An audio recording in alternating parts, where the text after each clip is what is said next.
Hello, everyone. Welcome to the Cube Pod, episode 94. I'm John Furrier with Dave Vellante. Dave, salute to you. Yeah, salute to you and your Red Sox. Hopefully, we'll have a better year this year. I We know. get to take advantage of our tickets.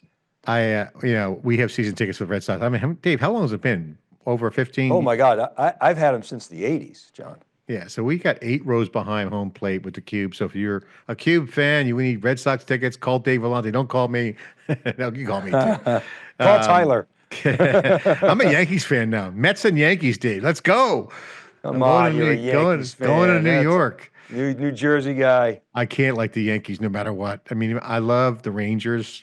I'm a Bruins fan first. I like the Rangers, not going to lie, hockey, but I just cannot like the Yankees. I was brought up a Red Sox fan living in New Jersey. Cannot do the Yankees because when I was in Little League, Dave, in 1978, roughly that time frame, remember the dynasty they had? Reggie Jackson, Chris Chambliss, remember that walk-off? Billy Martin, Bucky Dent. The Red Sox, they had the Red Remember, Sox, the Boston Massacre in the Bronx. remember Craig Nettles pounded the spaceman Bill Lee and popped his shoulder because Bill Lee was kind of dumb enough to get in a fight with Craig Nettles and So he I kicked his I ass. got I Fisk got and Munson, remember those oh two going at it? Thurman Munson used to live. His daughter went to the same school I did. So, dude, I grew up in Yankee territory as a kid, and got as a Red Sox fan got hammered. Okay, Why were you a Red Sox fan? because my family moved from Boston to New Jersey in the 50s, and it stays in the family. And my first ever baseball game, because we have summer houses, we had summer houses in Massachusetts, in Hull and Irish Riviera, and we were born a Red Sox fan, born in blood. Okay, but I go to college in the 80s, Right. 86, Buckner. Remember that? Oh, brutal. God, how could you forget? I mean, I remember Remember? exactly where I was. It was torture. So, okay, Red Sox. Now I hate both the Mets and the Yankees. So, I always joke with Andy Jassy. He's a big Mets fan. I hate the Mets and the Yankees. Anyway, back to the pod. Dave, what a week of earnings. We got Mobile World Congress next week. The whole team will be there. I'm going to be in LA. You're going to be in Mobile World Congress, but a lot going on. The market's down. Trump's in office. A little bit of a freeze. I feel like there's a little bit of a scared market. Earnings came out, ton of earnings to watch over. Nvidia, Snowflake, Workday, Dell, NetApp, Pure Storage, all these companies and Salesforce talking about agents aren't on the uptake. Okay, agents aside, to see Nvidia's earnings and the market going sideways, I think Nvidia is great, by the way. So like we can debug with a moat, we talk about it all the time, but the market's weird right now. So I think we might be in that mode where there's a little bit of bubble bursting, coming out of the bubble, air letting out. Jamie Dimon was in Silicon Valley this week for some client meetings. He gave a speech last night. I had some folks that I know that were inside, told me firsthand what he talked about. Um, a lot of people watching the market right now, and there's a bunch of companies ready to go public. Okay, a lot of private equity, a lot of M&A, and you're seeing a ton of activity. It's a mixed bag right now in tech, Dave. You don't know which way the ball could fall, right? It could go this way or that way. And if you're not on the right side of this, you don't have the revenue. And the startup ecosystem looks good on paper, but a lot of these companies I talk to have 1 year annual contracts. They don't have, and they say they have ARR, but they're 1 year contracts. They have to still renew them. Oh yeah, So strong finish for the week though. I mean, Nasdaq was up 300 today. We're yeah, closed, yeah. yeah, So, down heavy yesterday. but yeah, it's been choppy, like you said. And you saw there was an article today. CoreWeave looking to go public. They got massive debt overhang. We've said companies that are going to go IPO in the first half are the ones that need the dough. So they need it. Cerebras, but it's good to see some action going on. Let's go. But Trump's tariffs and all the uncertainty and inflation and slower GDP growth and all that the Ukraine stuff. It's causing some friction and headwinds in the market. Yeah, we'll give the whole geopolitical things. I think this could be a big factor. Jamie Dimon was talking about China. This whole China conversation is worth TSMC, the factories in Arizona and Texas. You're talking about Amazon this week with big news. Did you see the Amazon? Quantum? Andy Jassy did a lot of Alexa Plus and Quantum. So Jassy's out on the tour. He did the circuit. He's in New York. Alexa Plus, they're bringing out their AI. They're showing their AI mojo, and Jassy's out front and center. And of course, Quantum.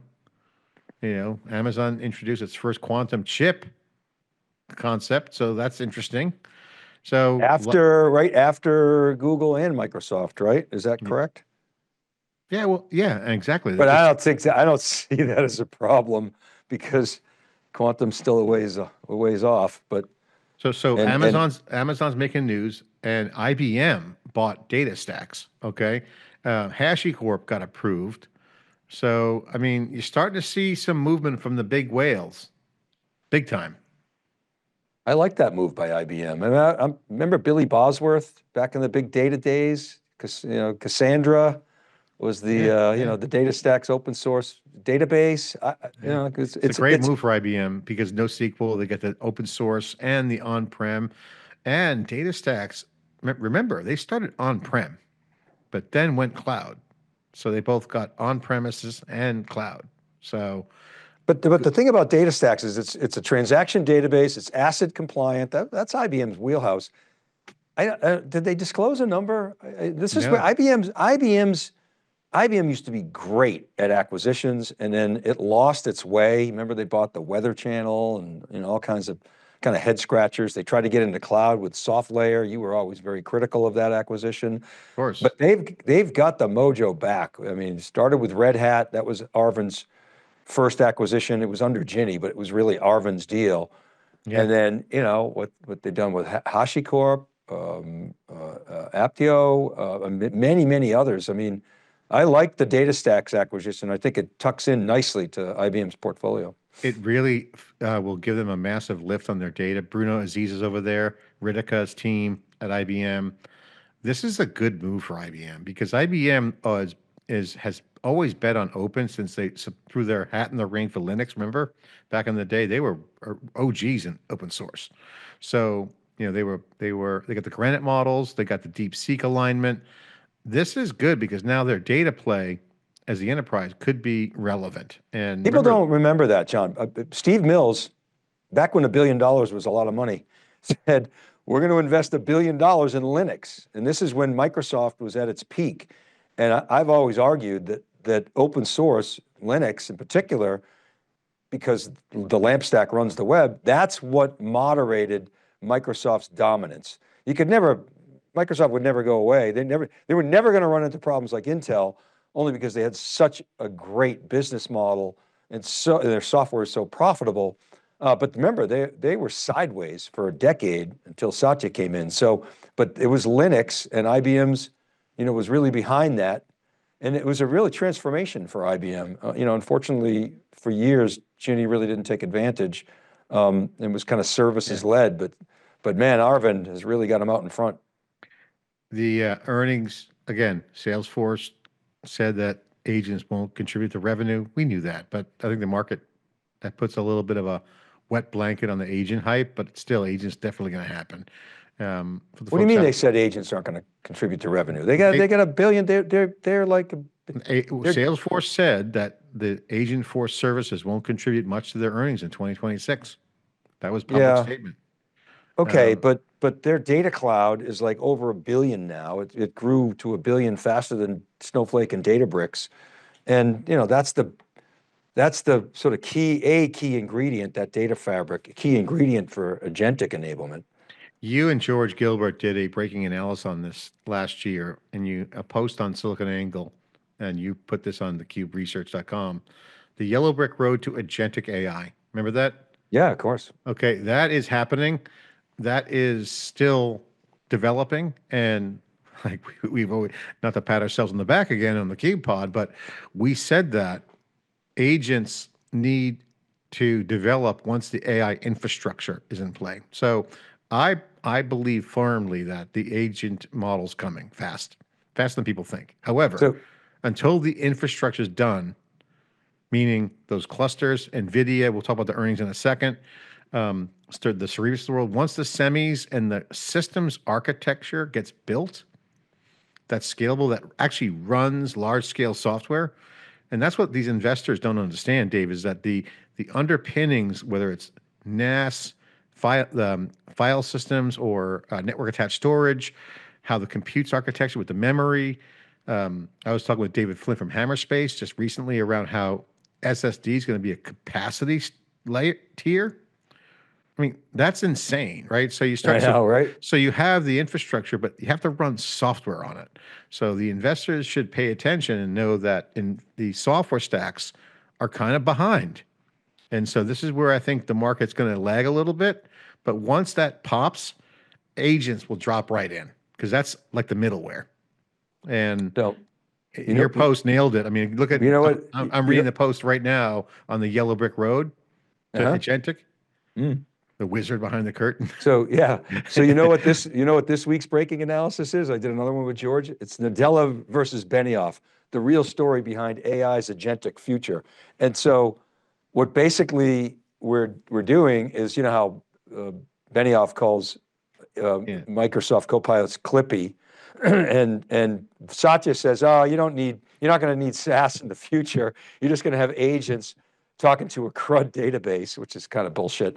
But there's some truth in each of them. I mean, you know, you're going to need agents as an abstraction layer, and you know very clearly what Salesforce is doing with the data cloud, harmonizing the data, their whole governance layer, their MuleSoft stuff. That's key as well. But so we're going to unpack that sort of the truth, the nuggets of truth in each of their statements. And Satya is a little confused. He's kind of out trolling, and you'll see in his trolling, he's like a little bit of contradicting himself. Saying on the one hand that these agents are just going to be able to tap into CRUD database. On the other hand, he's saying you're going to need access to business logic through APIs. It's like, well, which is it? So I think he's just trolling in a response to Benioff's Clippy comments. Well, those guys are waiting in the wings because once the infrastructure is nailed, it's a classic stack right now model going on. The AI infrastructure, that's why Amazon's rushing the quantum chip out as everyone else is. That's one of the many things. That's why Nvidia still has a tailwind, although I think their moat, again, is still there. Again, we come back to that debate. Is it 3, 5, 10 year, 20 years? Huge. I mean, you see their quarter? I mean, the stock was off.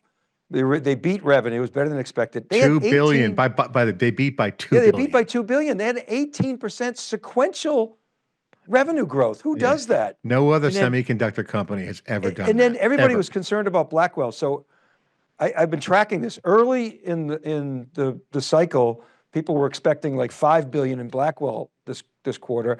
Around December timeframe, that number went to 8 billion. They ended up 11 billion in Blackwell, but their gross margins were down. Well, of course their gross margins were down. They had to accelerate Blackwell. They probably spent money doing that. And then anytime, Wright's law, anytime you switch to a new platform, new process, it's going to be more expensive initially until you get your volumes back up. And then you got the export controls.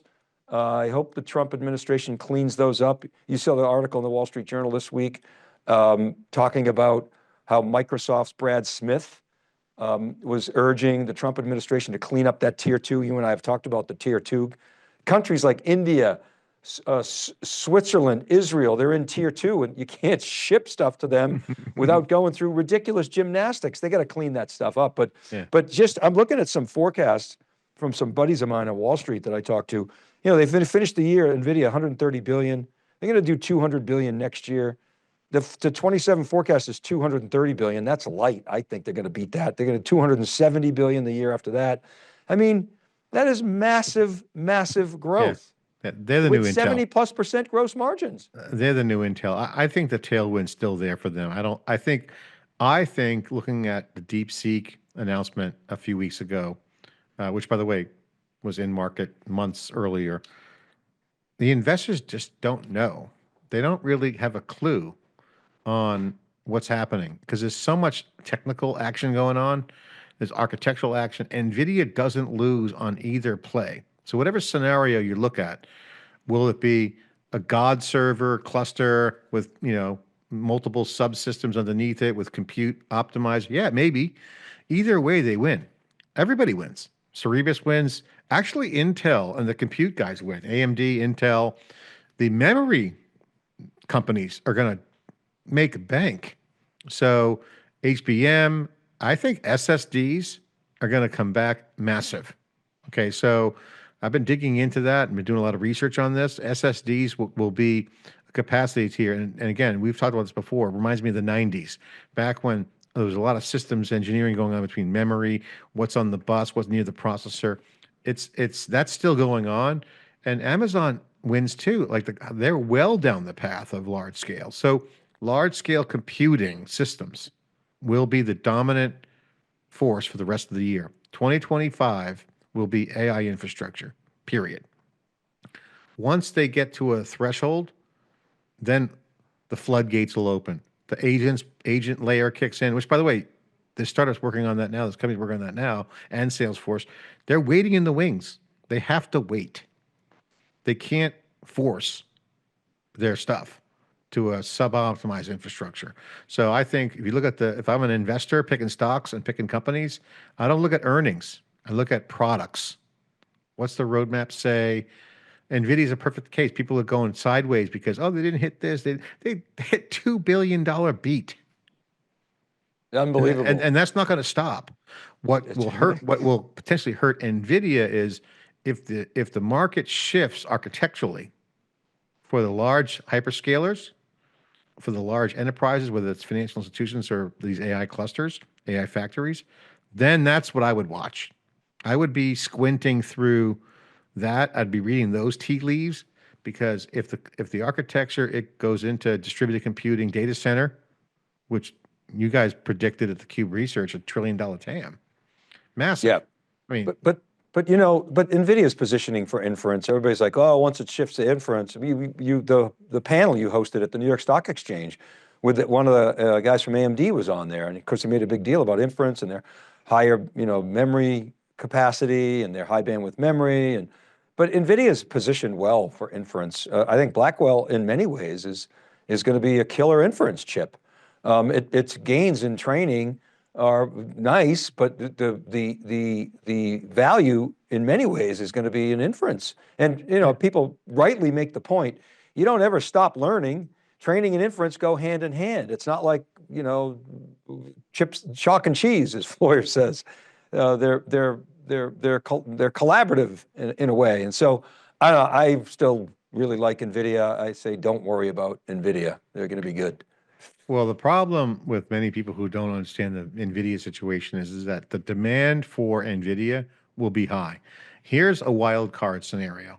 So if you look at NVIDIA's demand and some of the changes in the, I don't know, say system architecture, whether it's the NVIDIA has all the power and cooling in the rack, the AI factories, and you have these subsystems, a bunch of compute, maybe some commodity boxes, you got some storage solutions like Hammerspace and others aggregating all the storage. You got Vast, you got all these other companies kind of building out these systems. Once that's set up, NVIDIA wins. And here's why.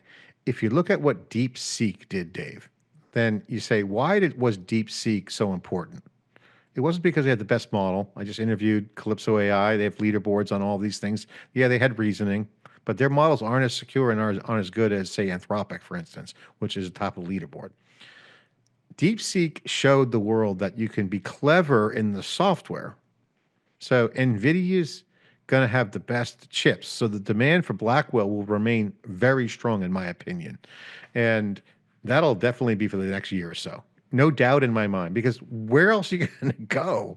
If I take the DeepSeek metaphor, how do I manage constraints? Imagine doing what DeepSeek did with no GPUs applied to real Blackwell. The innovation will come faster. You know what I'm saying? So it's like DeepSeek had to manage and optimize around not having access to all the top NVIDIA servers and chips. Great, good, check. That's innovation. Clever. Imagine what they would have done with NVIDIA. So I think NVIDIA is going to have a lot more headroom. I think people will scoop up the Blackwells no matter what. Did you see? Oh, good. Sorry. No, I was just saying, no matter what, because the smart engineering that's going on right now will optimize for the resource. And When that's what did DeepSeek did. when did people never take the most advanced, highest performance chip? They always do. Did you see Dario's blog? It must have been. It came out right. Dario Gill from IBM. No. Dario Modi, No. the CEO of Anthropic, right after DeepSeek R1 dropped, he wrote a blog. It was kind of semi-technical, but he basically said, look, when R3 came out in December, we paid attention. So did all the other foundation model vendors. That was the real wake-up call. And then he kind of threw cold water a little bit on it. And the interpretation of that was always that, because he was calling for some export controls. But an interpretation was, well, he's threatened, which is probably true. But nonetheless, he pointed out, I think correctly, as you just mentioned at the top, that, we saw that with R3 in December. And there's a lot of debate about how much access they really had to GPUs, but it wasn't $6 million to train that thing. We know that. It was, significantly more. But Dario's blog, I can't remember exactly, I read it a while ago, but basically he said, look, what DeepSeek did was pretty much on the curve of scaling laws. I mean, it was, a little bit above that, but it wasn't like this, dramatically radical change in scaling laws. And he said, and he goes, this is normal, this happens. He goes, and he was right. He said, what was unique about this is it came out of China. China was first, and then that was his logic for some of the export controls. But I have to, let me look and see. It was a really good blog. Dario Modi. Well, let me ask you, while you're looking that up, let me ask you about the data center market, because you've been on this lately. What's your take on the data center market? Revenues and the TAM, it's a big market. So Michael Dell always said it's a big, mature market. This is where the GB200s from Nvidia will really kind of hit the mark, right? So you start to look at these AI factories in the data center. So the blog it's called On DeepSeek and Export Controls. It's really worth reading. Dario, I don't know him. Do you know Dario Modi? No. You might know. I don't know him, but I've listened to him. He's very clear thinker, and it's worth taking a look at that. Let me pull up. So Floyer did some great work for us, bringing up. We asked them to really dig into the market for the TAM, and let me see. Sorry, keep talking. Here we go. So, he is just amazing at doing TAM, and so if you look at the data center market, and this was all data center, like hardware,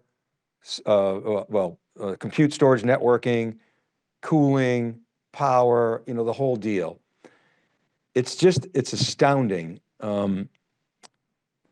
how, and the title of this is how Nvidia is creating a $1.4 trillion data center market. So if you look at the numbers, the data center market in 2020, all in, was 179 billion, okay?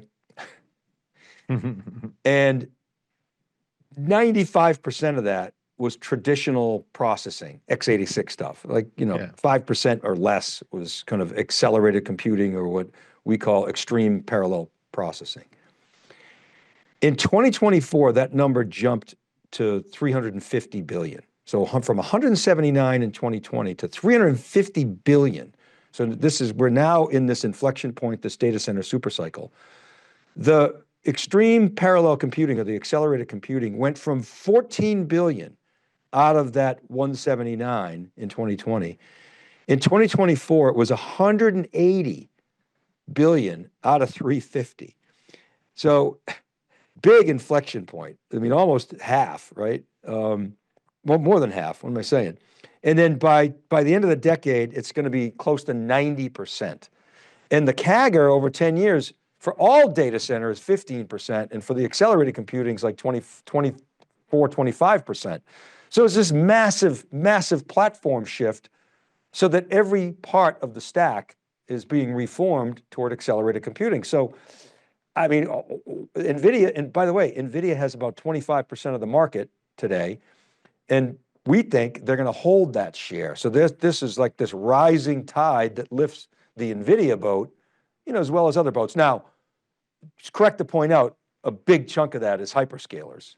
We're talking about many hundreds of billions of dollars today is hyperscalers, right? So keep that in mind. But we really do believe that on-prem AI, to the extent that these guys can get their act together better than they did during cloud, these guys being Dell, HPE, Lenovo, et cetera, that there's going to be a lot of on-prem AI. We know that from talking to all the customers in New York and surrounding areas. Yeah. So I want to get your take, Dave, on just macro trends. You just did an analysis of AWS's market share. Cloud obviously is continuing to win. We're seeing them get an advantage. They have the quantum chip. Jassie's out on the road with Alexa Plus. The hyperscalers continue to dominate. On-prem data center is back, never left, but it's growing. AI factories, startups are selling into the enterprise. Enterprise AI is hot. What's your take on the market right now? The market's really mixed, right? You've got spending that is, I'd say, less than robust. We finished last year at just about 3.9, let's call it 4% IT spending growth. And IT executives, this is based on a survey of 1,800 from with our partners ETR, they're expecting 5.3% this year. And large companies are around 4%. So they're more conservative, even though the CIOs are a little bit more positive. And outside of the US, APAC is much higher, like 8%. But so my point is, it's still pretty tepid. And the reason is you got, inflation, you've got interest rate concerns, you've got tariff concerns. And so that's all, and you've got, Gen AI funding. Gen AI ROI is not, setting the world on fire. And so there's some concerns about that. And to your point about on-prem AI, it requires CapEx. You're going to have to refactor your data centers for liquid cooling. And so people are looking at that saying, okay, where's the beef? Where's the ROI? And so the market right now is very confused. And this is not surprising. We've talked about this. When you have a platform shift like we're having now, whether it was from mainframes to microprocessor-based systems, when it was traditional IT to cloud, when it was, the internet era. When you have a platform shift like that, the old legacy stuff becomes less interesting, but it's really, really big. And so if it doesn't keep growing, the decline in the old stuff is larger than the acceleration of the new stuff until that crosses over. So while the new stuff is growing like crazy, and I'll give you the example, hyperscalers plus Meta, the big three plus Meta are going to spend $332,000 this year on CapEx, and most of that's going to go to AI data centers. Microsoft is the only hyperscaler that gives any kind of really clear guidance on revenue for AI, and they say that 13 points of Azure growth comes from AI. And you can interpret that a couple of different ways. Amy Hood makes that statement. You could say, when you calculate it, it could be anywhere from 3 to 5 billion, depending on how you do the calculation. In other words, do you take it out of the growth or do you take it out of the total? So that's the closest. So okay, so they're going to spend 80 billion and they're getting back, I don't know, 5 billion, let's call it. Andy Jassy said, we have triple-digit growth and, multiple billions of dollars a run rate. Okay. Sounds like single digit to me. Google made similar statements. Meta sells advertising. So who knows how much they make on AI. My point is 330 billion is only throwing off, let's call it, 10 billion, 15 billion. And so that's a mismatch. So the decline in the old is not being offset by the incremental dollars in the new. Yeah. And that causes confusion in the market. And what's your analysis of Amazon's market share? So they're holding, and I track really closely the big four, and big four being, the fourth being Alibaba. Amongst those four, Amazon has held 50% of the revenue share for a long, long time. But I think that's going to drop next year. So this past year, if you just look at IaaS, I'm talking about IaaS and PaaS. In 2024, the market for the big four, AWS, Azure, GCP, and Alibaba was just about 210 billion. Amazon was just under 108 billion. Azure, 68 billion, GCP, 21 billion, Alibaba, just under 14 billion.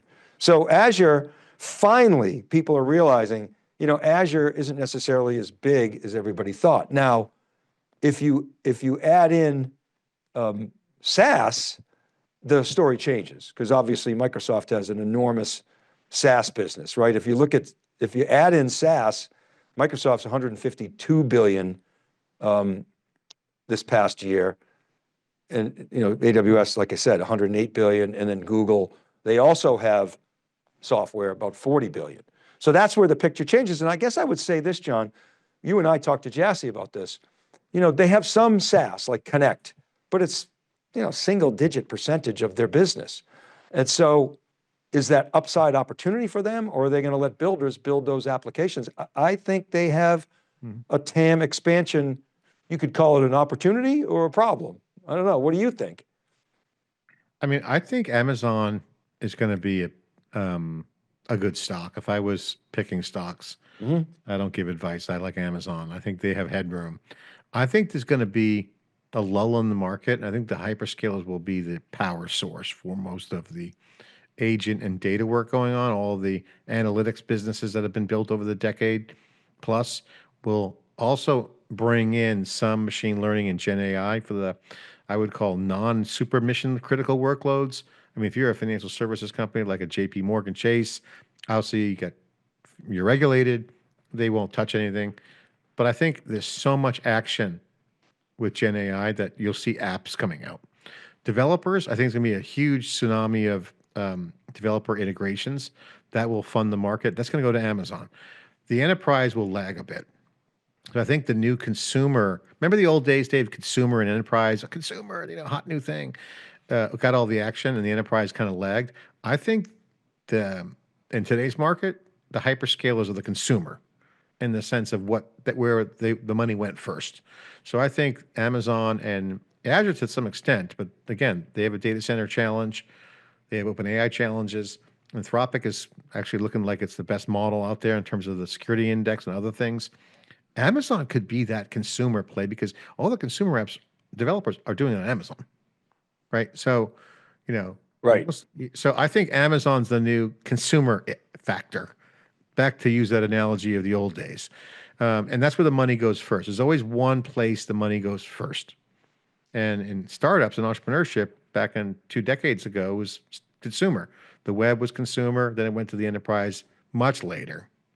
Okay, now enterprise has traction, sure, POCs, production workloads, very domain specific, good for AI. So I'm still bullish on enterprise AI, but I think you see more action in the short term this year with cloud. So I think if I'm a betting man, I go cloud, hyperscalers, and I even throw Meta in that, but I don't think Meta has an engagement model where they're going to be able to do a lot of revenue for what Amazon and Azure and Google are set up for.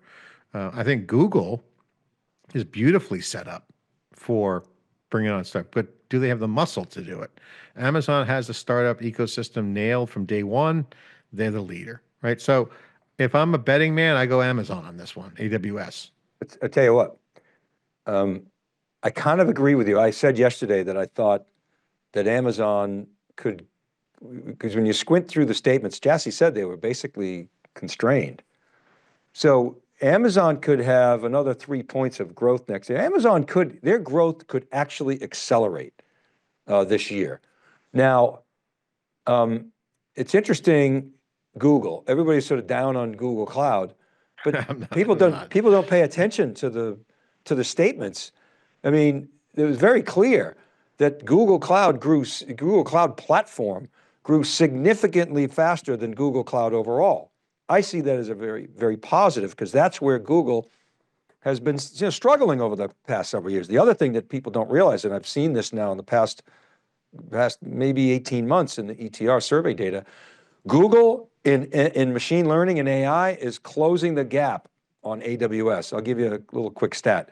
If you go back to the surveys in January 2023, Google represent in AI, which Google's always been strong in AI. If you look at the account penetration in the survey, Google represented about 70%, 70% of AWS's account penetration. Two things happened post January 2023.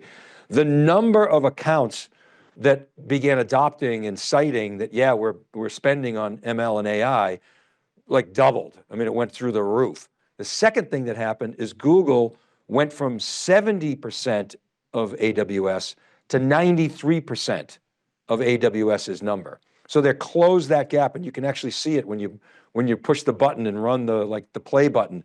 You have Google, Amazon here and Google here, and then you run to 2023, it starts to do that. And so it's 70% to 93%. So that's pretty interesting. So I'm actually pretty high on Google, despite the sort of semi-negativity after their last earnings call.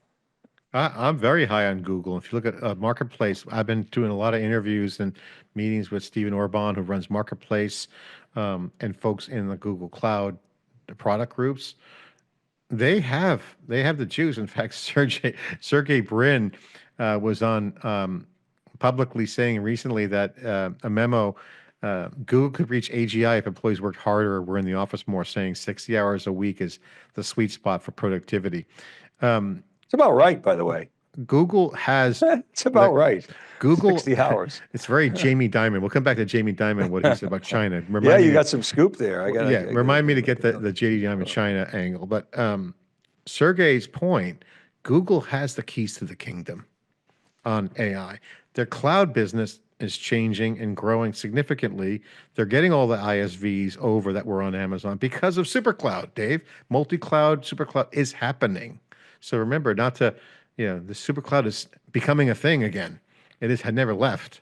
I'm sure Fitzy would debate that, but multi-cloud, these companies are building abstraction layers between clouds. So Google is getting some business because the on-prem enterprise is growing.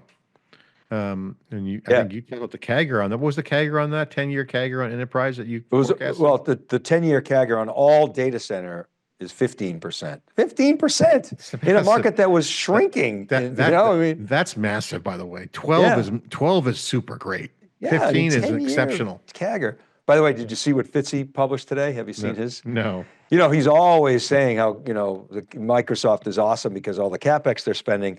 Well, people are down on Microsoft. The stock's been hit because they said they might not spend as much on CapEx, and it's kind of rumors. And he's like, no, that's good news. It'll drop right to the bottom line. And he's sort of justifying the whole OpenAI quasi, the separation, I'll call it, the cooling off period. No matter what Microsoft does, Fitzy's, I respect that. He bleeds Microsoft. So. He is. I mean, he's had a career there. He's got insiders there. He's probably holds a bunch of stock in Microsoft still. He got rich from being on Microsoft's team. He's clearly biased to Microsoft. He's been hammers Amazon every turn he can get. But he's got a good blog. I mean, Platformomics, one of my favorite reads. He's excellent. He's excellent. He's just really funny, tongue-in-cheek. I just want to arm wrestle him on Supercloud and school his butt on why we're right and he's wrong. So if you're hearing this, let me know. Anytime. Happy to show up and get on a whiteboard. No, I mean, all kidding aside, he's got a cynical view, but he's on point. He's on the trends. He's talking about things. I wish there was more blogs like his. It reminds me of the old school blogging days, Dave, when, we were throwing bombs at things and just kind of making conversations happen. And He's funny. He's funny as hell. Yeah, I mean, he's got some great lines. Well, we need more voices like his because we want to have these conversations.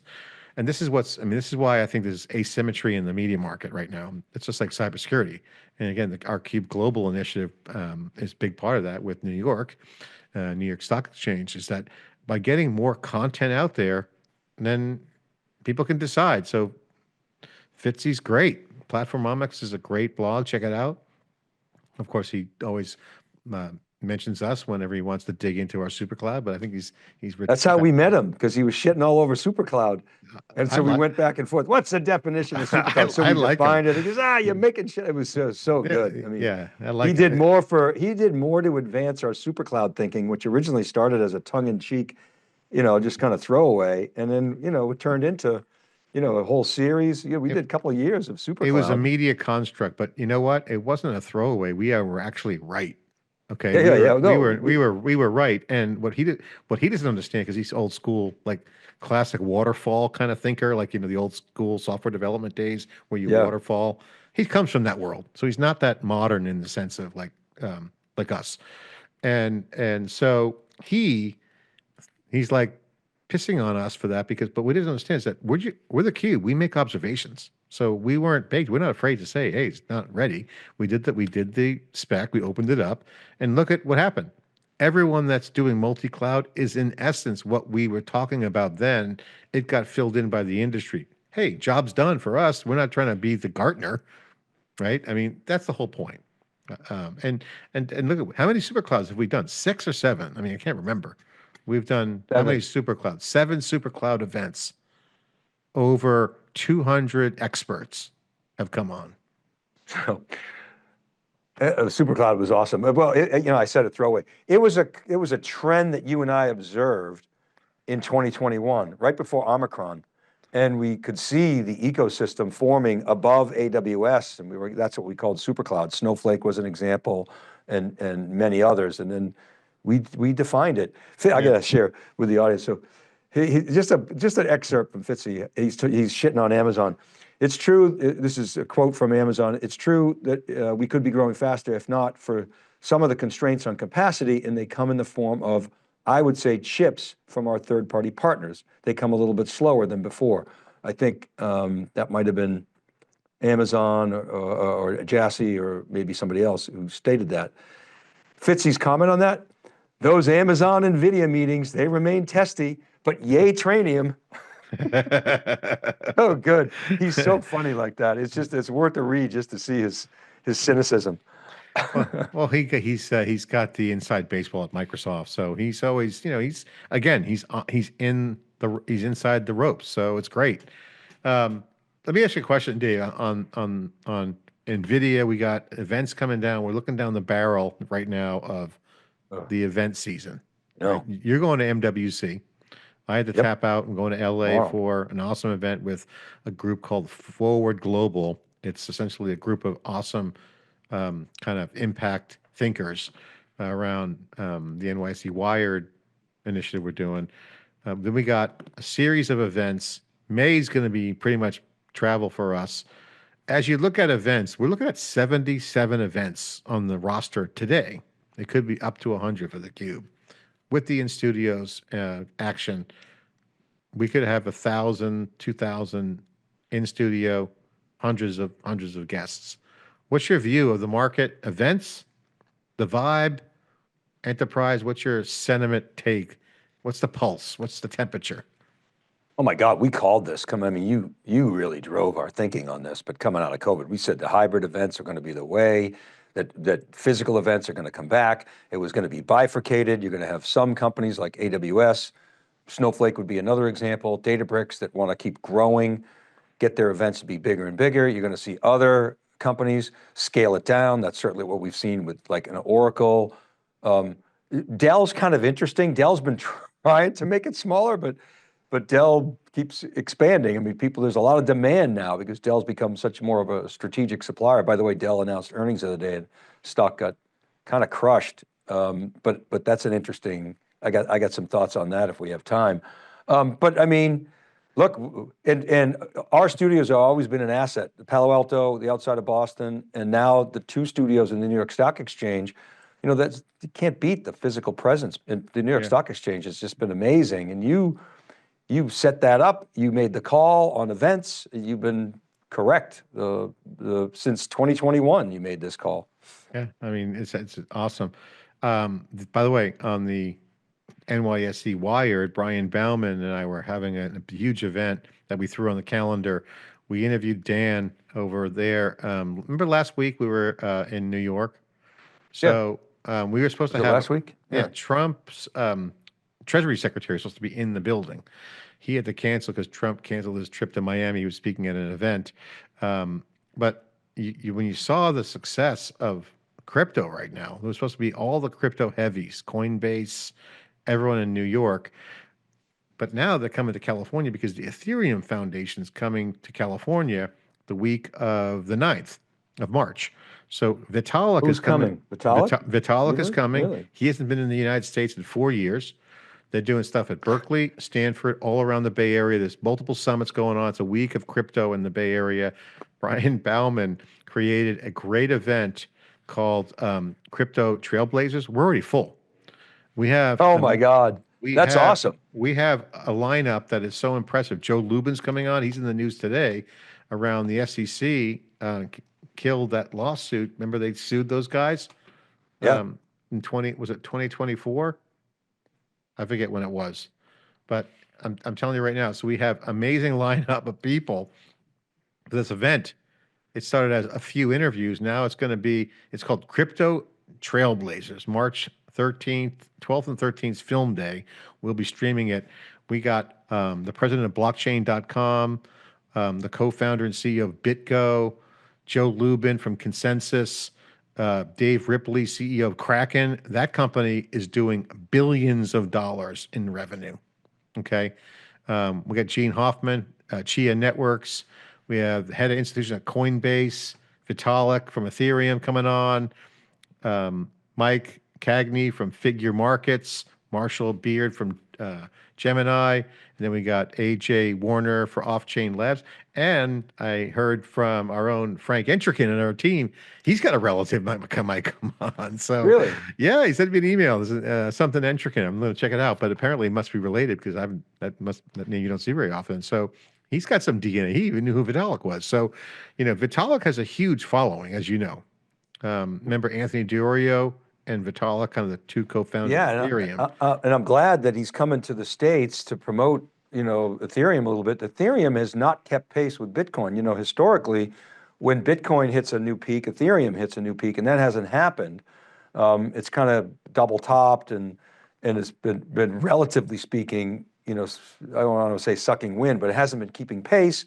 People are complaining about, scalability issues and of course there's regulatory scrutiny, but and then Solana as a potential alternative, when they kind of forked Ethereum, I think, and when I say forked, when they went into proof of stake versus proof of work, that affected the ecosystem, and people did a lot of switching to Solana, is what I've been told, and so I've always been a big fan of Ethereum. And the programmability and, the whole Solidity movement. And so I'm really psyched to see those guys step it up and keep innovating. They'd probably just been, chilling for a while and thinking about, okay, what's the next chapter of Ethereum? But it's the number 2 crypto. Yeah. So we're going to do crypto's back in the CUBE and crypto are back. Remember, it was 7 years ago, Dave. We were in the Bahamas, remember? I do. We did a remember lot. it well. I actually hung out with Vitalik's mom. She's my age, right? So her and the crypto chicks were there. They were a big group. But it's a lot of fun. Crypto chicks. Hartej Sawani, he was an amazing dude. Yeah, OGs. Bill Ty was helped us, network in there. We did what we always do with theCUBE. We dropped in, did some great editorial, and then sucked all the air out of the space. And then we did Toronto. You did Puerto Rico. You did Monaco, the crypto show in Monaco. Yeah, with Al Bergio. I got tons of stories and before. From those crypto days. Maybe we're doing a whole pod dedicated to crypto. Hey, I wanted to just bring something up because I think you think this would be clever. So Brian Bauman, NYSE founder of NYSE Wire, obviously he runs the capital markets over there for NYSE. Who's he's been building this massive community. It's growing like a weed. So we are riffing about all the AI stuff we've been doing. So on our website, he's got a tagline. So I said, Brian, because DeepSeek came out and they talk about mixture of experts, MOE. So I'm like, the CUBE alumni in our new network with NYSE, they're all experts. They're all like a mixture of experts. So he actually is using that name now. It's so good. That's great. So if you see MOE, mixture of experts, that's what's on the site. So it's basically leadership. We're doing a whole series of experts, leaders in the industry. So it's MOE. We got our own theCUBE collective, dude. It's all we're bringing in the minds of the experts. We are building our own mixture of experts network. It's awesome. So Brian, hats off to It's you. awesome. I know he's going to listen. He's in the Dominican right now, kite surfing with his wife. So I'm sure he'll pick up the pod when he's done. But Kite surfing. Kite surfing looks hard. yeah, it's But actually easier than he's in good surfing. shape. He's in good shape though. Yeah, So yeah, he's what's the young. story with Jamie Dimon? What's your scoop there? Oh, so he's in town. He's in town he gave a talk at Stanford Graduate Business School. Took a lot of questions and then had a private client thing with his top clients. So, the scuttlebutt was doesn't think China is that much of a threat from what I'm hearing, in the sense of their ability to actually, he thinks that long term, yeah, that's what I heard. Again, this is secondhand, so I'd have no quotes. But the vibe was he's more worried about the Trump destabilization. Again, he didn't say that directly. That's my words around all this change. And there's other guys on the record right now from Wall Street saying, hey, just the tariffs and just all the going on in the government, just slow down, right? Like, just like, don't disrupt too much because people are getting antsy. On China, the vibe is, they don't have a lot of power. So they could be, but they're not much of a threat as much as people think. That's again from sources that were there secondhand, from what I heard. So he's Jamie Dimon, and he had that famous meme last week that was going around the Zoom, and people should get back to work, and that the generations hurting themselves. Um, Well, and that's I and interesting I and because I and I believe too, by the way, that not to pivot off Jamie Dimon's thing, but like China is a threat, and we got to nip it in the bud now and level the playing field. But they don't have the power the U.S. does. I mean, go back to D-Day. We can drop in, own the air, sea, the ground. We have to have the equivalent mindset now in the AI and tech wave that we just got to own it, and we do. I mean, they the got U.S. drones though. They got good drones. and those drones weren't the drones over New Jersey, as it found out. That was a government thing. Yeah, But I got drones in my backyard. Like I've had them for years. I'm not kidding you. Driving out the other night, my daughter and my wife were like, "There's another drone." I see them all the time, but for years I've been seeing these drones. Anyway, but Charlie Sennett just put a post out on the Zelensky Trump Ukrainian shouting match in the White House. And I yeah, wonder what Jamie Dimon thinks about that because, not last year, but 2 years ago at Davos, he basically was his narrative was very kind of Trumpian. And so that's interesting that he's sort of a little bit negative on Trump. I wonder what he thinks about this latest, the tariffs, the market uncertainty, and evidently this shouting match that took place that Charlie Sennett just dropped a blog on. Evidently, I don't know, it's interesting. I don't want to say who it is, but we have one of our clients and our kind of business friends. His wife is Ukrainian, and he moved many of her family over here, and they want to go back. And I was asking him must have been in October, November. We had dinner. I was like, "Well, what does your family think about this?" Of course, it was November because Trump had won, and he said they don't want to give up. They want to keep fighting. And Trump yeah. seems to want to just say, like, we got to end the war. I promised I was going to end the war, but he seems to be like trying to really strong arm Zelensky into making a lot of concessions. That said, Zelensky, I was listening to the podcast with, I think it was with Lex. It was like the 5-hour podcast that they did in a combination of Russian and Ukrainian and English. And Zelensky at the time said, well, it was George Bush that even said that, Ukraine should be in NATO.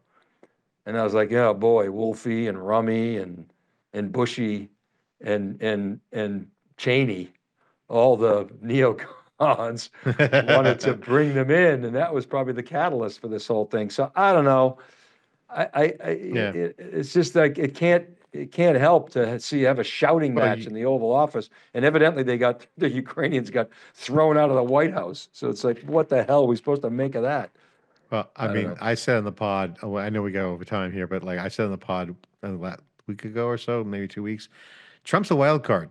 Again, people want the mandate, but he's just got to lock in and get the job done and forget with the theatrics. The market will react. If the market gets skittish or even destabilizes, then it could be a problem. And so, I don't know what to say other than, get This clarity, get some stability as fast as possible. Instability does not help markets. this Stock is markets. Intel news. I got Intel news just came across. I didn't see this before. I don't want to mention his name, but I have this a fan of the pod and of breaking analysis, and I don't know if he's comfortable with me sharing his name, but he feeds me all this kind of great news. He does a great job summarizing it, but it's basically Intel delays $100 billion Ohio chip making site to next decade. First fab now coming online in 2030. Wow, who could have predicted that, John? How big is it? 28 billion? I have 100 20. billion. Intel delays $100 billion Ohio chip making site into next decade. The first fab, which is the unprofitable fab, now coming online in 2030. What have we been saying?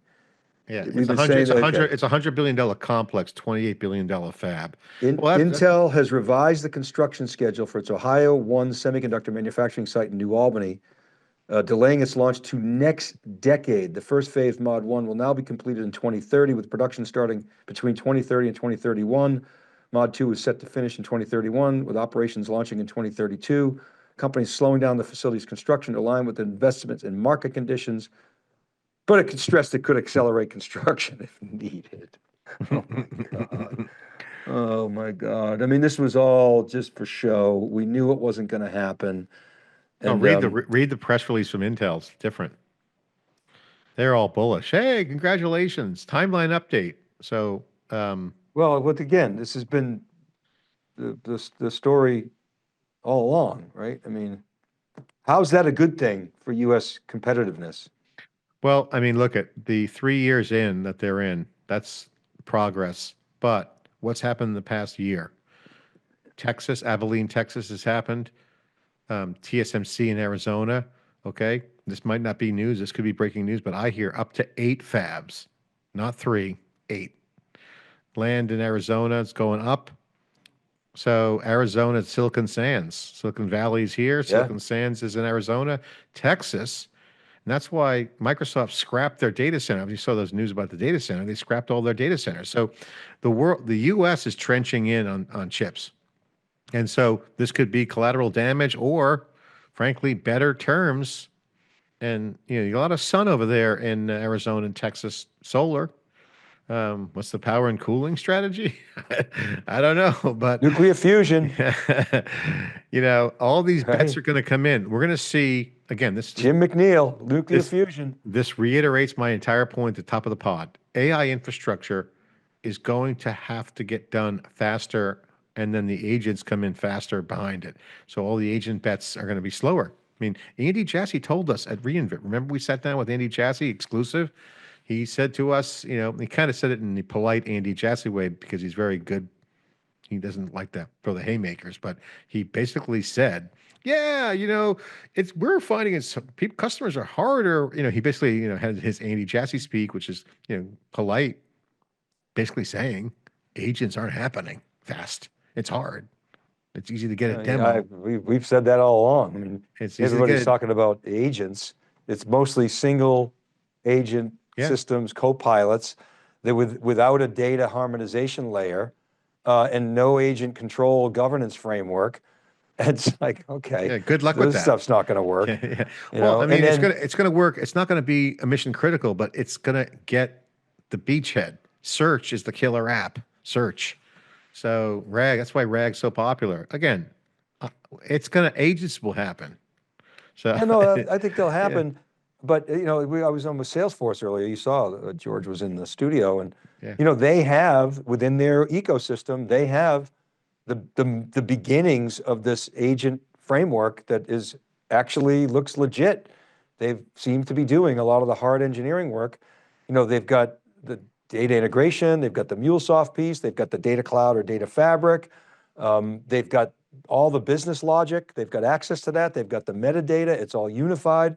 They're doing all the things necessary. If you had to roll your own, now I know Amazon's providing some tools to do this, but I think most companies are going to struggle to build this on their own. And if they're using Salesforce for their CRM and Slack and Tableau and MuleSoft, Heroku, on and on and on, it's probably going to be easier for them to just bring it in there, or not even bring it in. You can do materialized views with external data sources. You don't even have to move the data. It's a pretty compelling story. Yeah, yeah. And by the way, on the Intel news you mentioned, it's Foundry. So that's your Foundry argument there is very strong. I'm sure there's some other politics involved with that. So I let's don't know let what's holding it up. I don't know I've had some, indirect conversations with the Intel board, and I don't know what's holding it up. I know there's activity to spin out Foundry. I think they're holding out for a better deal, but every day that goes by, it's like our debt. Every day that goes by, the deal gets worse and it Yeah. gets more and more expensive.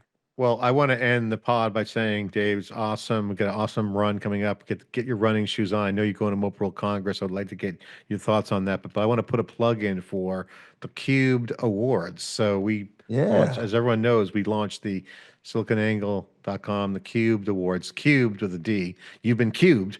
I've been doing a lot of interviews, as well as some of our analysts and our team. Kristen Martin's doing a bunch of interviews, getting her back on camera. So Kristen, great job on that. The team's she's great, she's great, does great interviews. Of course, she's been a great editor and journalist. But the response has been phenomenal, and a lot of people are emailing me like, hey, we had 43 judges, so we were nervous. If you remember, do we do these awards? We don't want to be just another awards thing. It's pay to play. People think it is. No, we did a legit awards program. We thought it'd be like a handful of us. We had 43 judges. We had It's AI awesome. experts. We had other analysts. We had people we had Anand from NYC who runs their AI labs and evaluates tons of products. And I'm now getting more. We might have 80 judges next time. So we're going to do this again in the second half. So inaugural awards are great. The first class of Cubed Awards is in. I've had a great time doing 7 of the interviews. We had Christoph, Rob Strechay, Bob LaLiberte, Rebecca Knight, Kristen.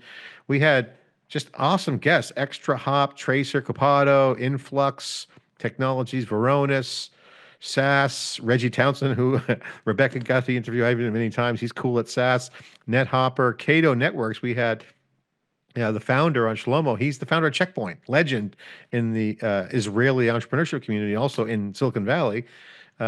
Responsive, Harness, Jyoti. Again, he founded 2 companies, Traceable, Harness, merged them together recently.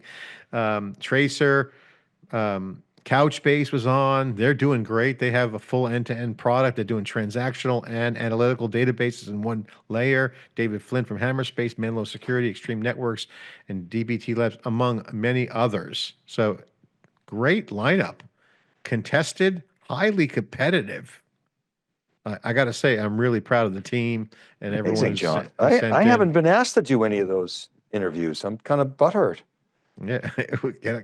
Well, you've been traveling, I want Yeah. I made time in my schedule, and I apologize for blowing off meetings this week and last week. So, but the team's digging it. It's fun, and we're going to do another one. Super pumped Been about great. that. Been great. And I love how the contestants, if that's the right word, the submissions they took it so seriously. The detail was amazing. And we actually got some flack for like, hey, how come this guy's won and we didn't win? Which is okay, that's fair. So We I were hope talking. that people. We were talking to the team. Kristen and I were talking to the team. We might actually create a site on SiliconANGLE, a directory, a path to all the submissions because they were that good. I mean, shit, we could publish this. It's that good. So, They were and so good. well, the market needs signal right now, Dave. I got to say, you're going to MWC. I want to get your final thoughts on that because, telecom, it's going to be another AI show. Every vertical telecom supercomputer, they're all turning into AI shows. What's your expectation? What are you thinking? What's the mindset? What are you looking forward to? No, you took the words right out of my mouth. It was the AI World Congress last year, and I expected same thing's going to be this year. It's, as you know, it's a telco show, a lot of mobile, but so a couple of things is it's striking how prominent Chinese companies are at MWC, number one. Number two, it's also striking how open armed the European countries and hosts are to the Chinese companies. And so that's when you think about the tier 2 countries that are in that purgatory zone for the AI diffusion regulation, we're pushing them to China. And you see that, it's palpable at MWC. But we have a great lineup. I'm stoked. Rami Rahim's coming back on. Right. Jitu Patel will be on. We've got just some snowflakes coming on with some customers. We got Kyndryl coming on. It's going to be here. Let me pull up the schedule real quick. It's going to be another blockbuster show. Sri's coming on from H2 AI. Our friends over there, Chris Lewis, who's a really deep. Broadcom's coming on. VJ is coming on. You know what? Charlie Kawaz is not coming on this year, so he's going to be in and out apparently. I got to reach out to him. You know who's coming on? Is this guy Vilas Dar, who's the president of the Patrick J. McGovern Foundation. He's one of the keynoters at MWC. Nice. So I'm kind of stoked about that. Also got two guys coming on from ARM. We got the Senior Vice President of Infrastructure Business, Mohammed Awad, is coming on. We got Muhammad Ali from IBM coming on. Beautiful. We got the guys from Penguin coming on. They're an SI who's kicking ass. Let's see. We also have some folks from AWS coming on. They're bringing a customer. We got the guys from Cloud coming on, Micron coming on, which is going to be good. I got Navash from Databricks will be on. It's good. Juniper, we talked about Zeus' course coming on. I haven't scheduled yet Sarbjeet. That's a miss. I got to get Sarbjeet. He's got to get in. Got to get him in there. He and I had a great session at the CMO summit. He came in. So I saw Nokia's coming on. The head of the client business at ARM. You know who else is coming on? Scott Hoffman from Dell, who runs the edge business and telco business. So that's going to be good. Right. Dennis is coming on, and then we're still filming. Oh, you know who's coming on? Chris Niederman. Nice. Yes. He's an awesome. Great executive. I didn't know that. Oh, I'm stoked. He's a great executive at AWS. Chris Niederman runs a lot of the verticals, industry verticals. Get with him on getting in those verticals. I want more customer stories on theCUBE. So awesome. Well, Dave, have a great trip. I'm going to miss this time. I love going to Barcelona. I have to go to LA for the Forward Global. Check out forward-global.com. That's a great organization. I'm going to be down there doing some, turning on another node in the network over there, and great people. I was at the Life Calling event in New York. You're starting to see a lot of impact, financial, and tech people come together. It's a trend that I'm watching very closely, Dave. Tech, finance, impact. And impact investing, those are huge. three streams of coming together, the confluence at the nexus of the innovation, and they're going to emerge. How was that Life Calling event that you did? It was phenomenal. I mean, I was there the night before for the kickoff, and saw John Mack was just. Yeah. Oh my God! And your talk, your little speech, I sent it to you. I recorded it. I don't know if you ever watched it. I did. It was fantastic. Well, I put on the spot, but with CUBE host, we can wing it.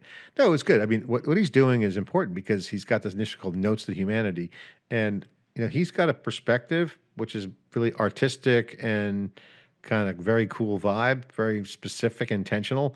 I look at it as bigger because like AGI has no training, so why not get people to write their thoughts or come on camera?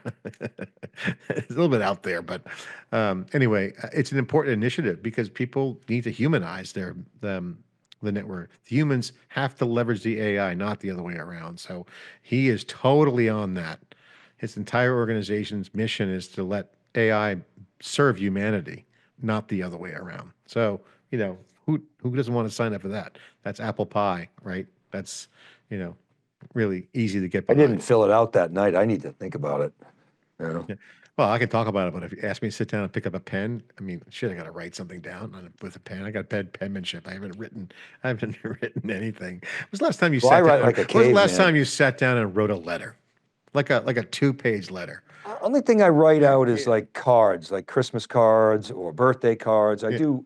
We have a big thing in our family where everybody, like when we go to a birthday party or whatever, we all write something for the person. It's kind of a good tradition. That's the only time I ever write. And I write like a caveman.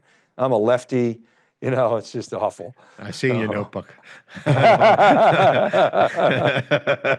Hey, can I Dave, say? episode 94. We got a couple more. We hit 100. Let's have a party. All right, John. All right, great to see Good you, talking to you. and have a great great trip weekend. in Barcelona. Thank you. I'm going to miss All you. right. All right, Thanks for see ya. listening, everyone.